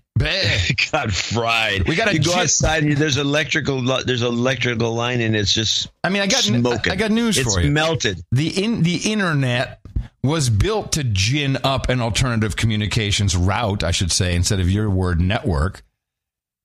That's the whole reason it exists. Is it could take that kind of hit and still work and route around it. No, we got to have a new one. But it won't be ready until 2020. The internet is not as robust as it was originally, since they put these huge backbones in and rely on them for most of the activity. Just take out Verizon, we're done. Actually, if you blew up May West, May East, and took out Verizon and Comcast, and so you have maybe five targets, and blow up Am6 while you're at it. That'd just for the hell of it, just for the fun, just for fun. Blow up the Amsterdam Internet Exchange. As long as Sonic is still working, I'm good. So blow those guys up, and with five, somehow. Right, so we agree. This pretty much take the thing down, but it's not going to take down the grid. It's going to do a lot of damage, but it's not that bad. Yeah. I mean, it's not good. But here it is. Let's go back to the square one, which we've been talking about, especially since you have the contact with Don. Uh-huh. Why doesn't one president step up? Or is he going to lose face? Well, step up and have a meeting with these guys and say, okay, what do we have to do to work together? This is the great negotiator, Trump. What do we have to do to work together? And then close ranks on that, make peace. Tell them they can do research or whatever on their nuke thing, whatever they want to do. But let's start making plans to hook up North Korea and South Korea as one nation, the way they did with East Germany. Oh, please, North Korea, just swipe right. I don't see any reason that can't be done. Instead of just saber rattling both sides. Yeah. Well, you'll recall what Don said, my Uncle Don Gregg. He said, it's for the military-industrial complex. It's to sell crap to South Korea. Now, the problem with that now is they sell a lot of crap to South Korea. That's the problem. Which they don't even want. South Korea doesn't even want it. No, South Korea would just as soon find a way to join up with North Korea and end this bull crap. Right, but now that Park is out, what's going to happen? This is why it's different and interesting. And who makes the call to buy something? Who are we selling to? Hey, I love the sales tactic, but who are we selling to? Who's the buyer now? I'd like to know. If I was the president, I'd be like, great tactic, fantastic. Who's the buyer? What do you mean the buyer's been kicked out of office? Well, who's the buyer then? Who's the buyer now? There's no other reason. I don't know. This is the dumbest thing ever. And if all hell breaks loose, a lot of people are going to get killed. Oh, there's that. We're kind of used to that. Get at him! Get at him! Get at him! My vagina! Get at him! Get at him! Get at him! My vagina! Hey, North Korea. Hey, North Korea. I got some North Korea clips if you're interested. Yeah. Okay. Let us start with, this is MSNBC. They are very angry. On the one hand, Brian, when you have a dangerous standoff with a nuclear-armed adversary, of course, you would like to think that within our government we have stability, methodical planning. Every step is very calculated, and I'm not sure we can be certain that that's happening in this administration right now. But I also would suggest that as people watch the way this unfolds, they think about the possibility that Trump is actually trying to use this to his advantage in a way that could be very dangerous, I should add, but that I definitely see that as part of the strategy here to kind of psych the North Koreans out, to try to dislodge the status quo by suggesting we're just crazy enough to do the thing that George W. Bush or Barack Obama would never do. I just don't think it has a high probability of working, but I do think that's part of what's happening here. And Nicole, Brian, can I just jump in here and just say the hallmark of military capability is discipline. It's uniformity. It's why the military wears uniforms, and people who come into the military on their very first day learn to salute. It's because they have respect for the chain of command. And if at the top of the chain of command there is someone who's erratic, undisciplined, unpredictable, it causes the whole chain of command to disintegrate. And then you find that your military capability is actually lost. So I think this is a major strategic disadvantage for the United States of America. I would just jump in and say that I think he's passed the madman test with flying colors. And I think the actual test that he's facing right now is whether he can sit atop that chain of command and command the respect, not just of his own military and his own deputies who respect that sort of order, but of the world. And the world is watching how he faces this first test. Yeah, all that you forgot to say. Yeah. I've heard a number of these very similar clips. I almost had one on today's show. And as they go back and forth, it's almost as though they're doing it on purpose. They're trying to confuse Kim Jong-un with Trump.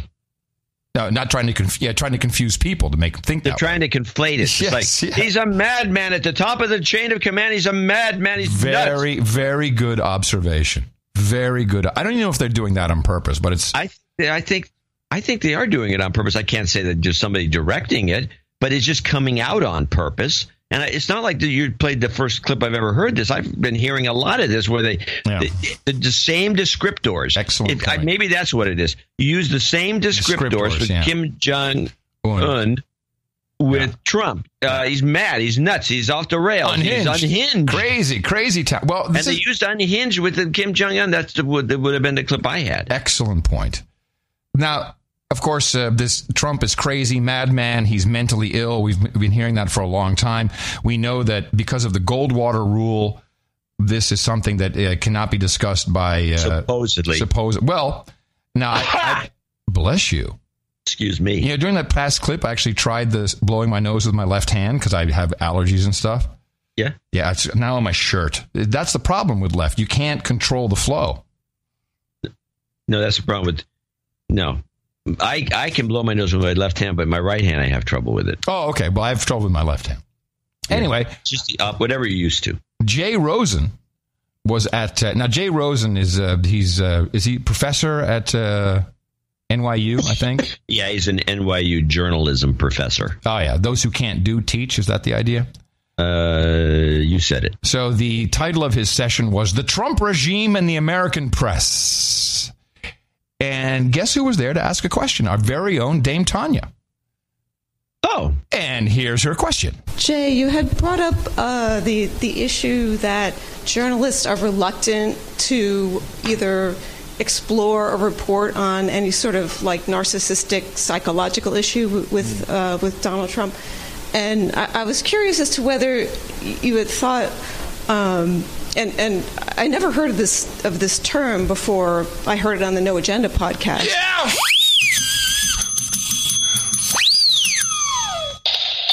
Dame Tanya, come on down. Of this term before I heard it on the No Agenda podcast. He flinched when she said that. I'm sure he did. He went, oh, fuck, this Dvorak. But could it possibly be related to the Goldwater Rule? Mm-hmm. That, I mean, obviously journalists are not psychiatrists, but do you think that's a factor? So he goes into 3 minutes of explaining that, which I don't think we want to listen to. No. But it's in the show notes, the full clip. Good guess. At 9or22.noagendanotes.com. Okay, back to North Korea.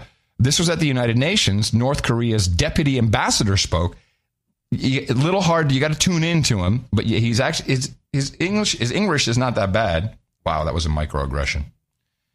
But you do have to tune into what he's saying. The United States introduced in South Korea the Korean Peninsula, the world's biggest hotspot, the huge nuclear strategic asset, seriously threatening the peace and security of the peninsula and pushing the situation there to brink of war. It has been created a dangerous situation in which the thermonuclear war may break out at any moment. Oh, John, you hear what he says? Thermonuclear war could break out at any moment. That's what he said. But is this the guy from South Korea or North Korea? North Korea. The North Korean UN ambassador, deputy ambassador.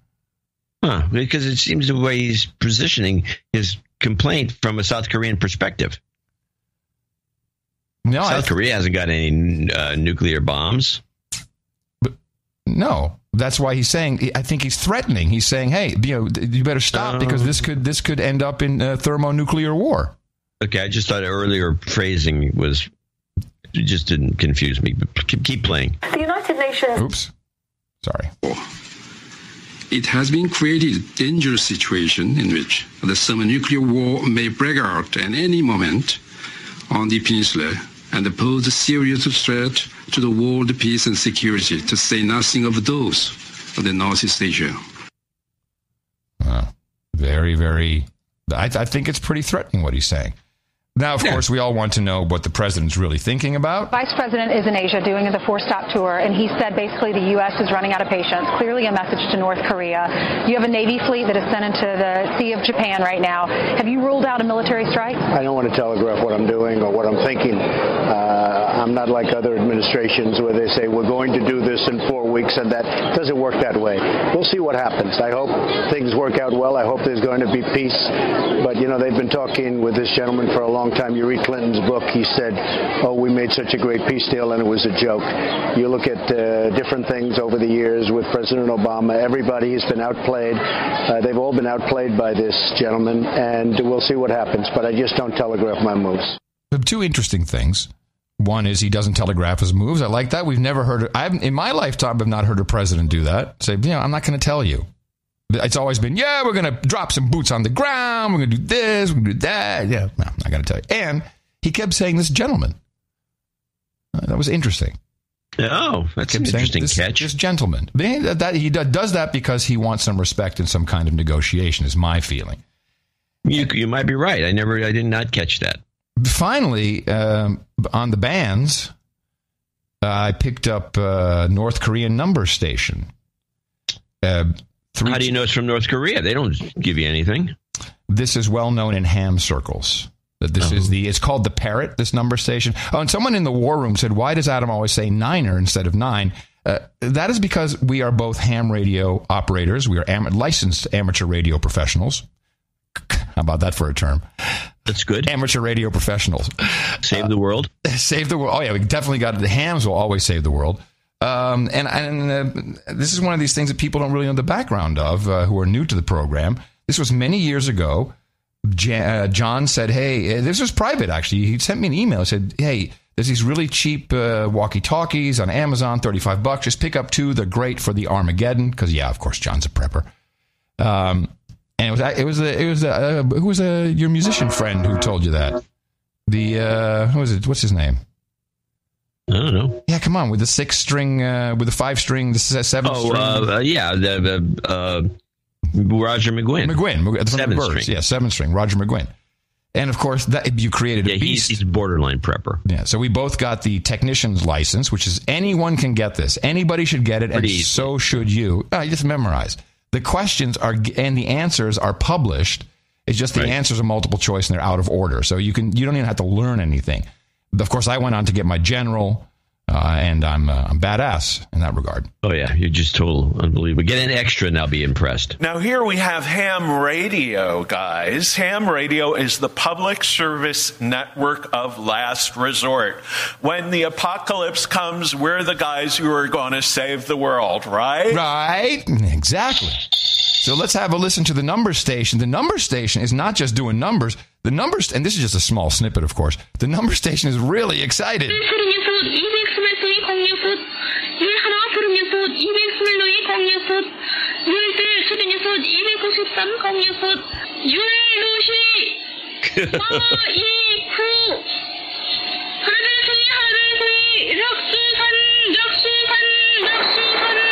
India, Tango, Mike, stand by, 33.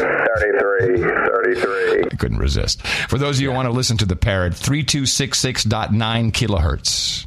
3266.9 kilohertz. So she's all worked up like that crazy woman who does the announcing on the TV. Yeah, it's similar, yeah. Maybe it could be the same woman for all I know.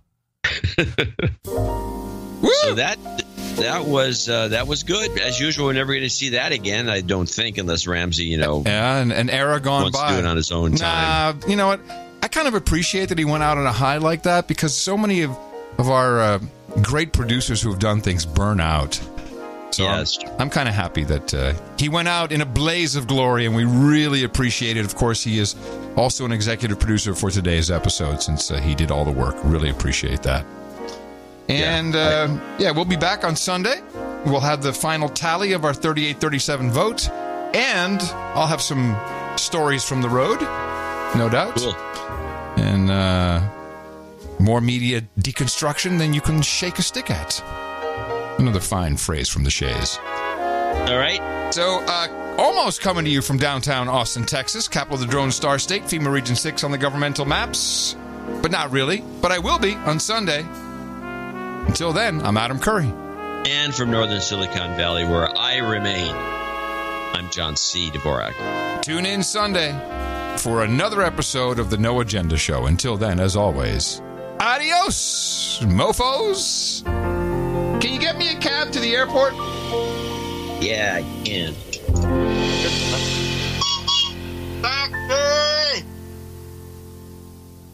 Okay, let's go. What's going on? Why am I losing this? Why don't I have sound? All right, it's back. Someone's pressing buttons and turning my sound up. Someone in that control room is out of control. Control room? What do you got? There's insanity in the control room. The Labor Day sale. Save on everything store-wide. The woman talking in my ear was talking about the Labor Day special. Who's got a hammer? Where's the hammer? Stop the hammering. Stop the hammering. Stop the hammering. How do you say this guy's last name? Dvorak. Hello. I'm out, bro. We did blow that one up. If you're white, you're a racist. If you're male, you're a pig. If you're cis, you are privileged. Skinny shaming if you're big. And if you're straight, you're homophobic. Heaven help if you're wrong. So don't have an opinion and just do what you're told.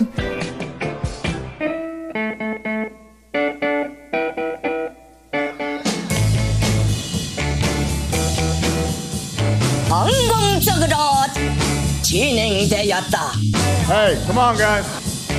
No.